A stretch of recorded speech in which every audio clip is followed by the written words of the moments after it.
بسم اللہ الرحمن الرحیم۔ السلام علیکم ناظرین۔ کسی زمانے میں ایک بادشاہ رہتا تھا جو بڑا ہی نیک اور خدا ترس تھا۔ اس کی نیکی کی شہرت دور دور تک تھی۔ ایک دن اس کے دراح حکومت میں ایک فقیر آیا۔ اس نے بادشاہ کی نیکی مزاجی اور خدا ترسی کا حال سنا تو حیرت میں پڑ گیا۔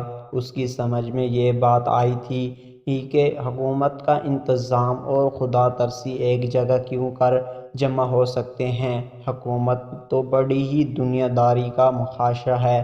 یہی دیکھنے کے لیے وہ دور دراز کا پیدل سفر طے کر کے آیا تھا۔ جب وہ بادشاہ کے محل کے دروازے پر پہنچا تو اس نے ادھر ادھر دیکھا کہ شاید کوئی دربان نظر آ جائے، لیکن وہاں کوئی نہیں تھا۔ وہ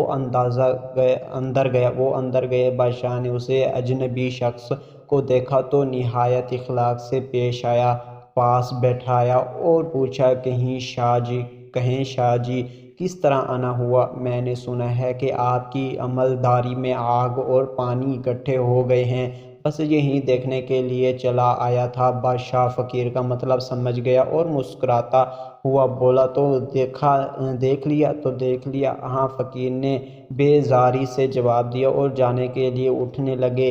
ٹھہریے شاہ جی، بادشاہ تیزی سے بولا، ابھی آپ نے نہیں دیکھا ہے۔ ٹھہرے، میں دکھاتا ہوں۔ یہ کہہ کر بادشاہ نے سارے شہر میں اعلان کر دیا کہ آج بازار خوش سجایا جائے گا، ہمارا ایک مہمان آج بازار کی سیر کرنے نکلے گا۔ بادشاہ کے حکم کی دیر تھی، بس انا فنا بازار سج کر دلہا بن گیا۔ اب بادشاہ نے فقیر کے ہاتھ میں پانی سے بھرا ایک پیالہ پکڑا دیا اور جلادے سے کہا، جاؤ انہیں پورے شہر کی سیر کرا دو، اور جہاں کہیں پیالے سے ایک قطرہ بھی پانی کا زمین پر ٹپکے انہیں فوراً وہیں قتل کر دینا۔ جب فقیر کو پورے شہر کی سیر کرانے کے بعد بادشاہ کے سامنے پیش کیا گیا تو وہ پسینے سے شرابور تھا۔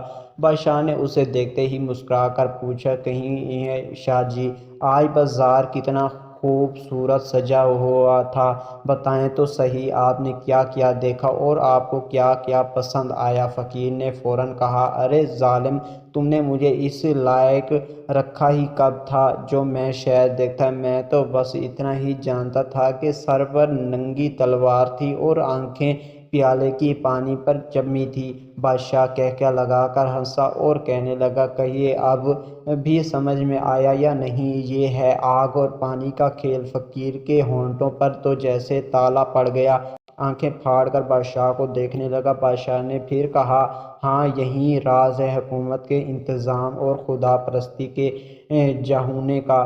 اگر خدا کا خوف دل میں ہو اور اپنی ذمہ داری پر نظر جمی ہوئی ہو تو پھر دنیا کی کوئی دلچسپی تمہیں دین سے غافل نہیں کر سکتی۔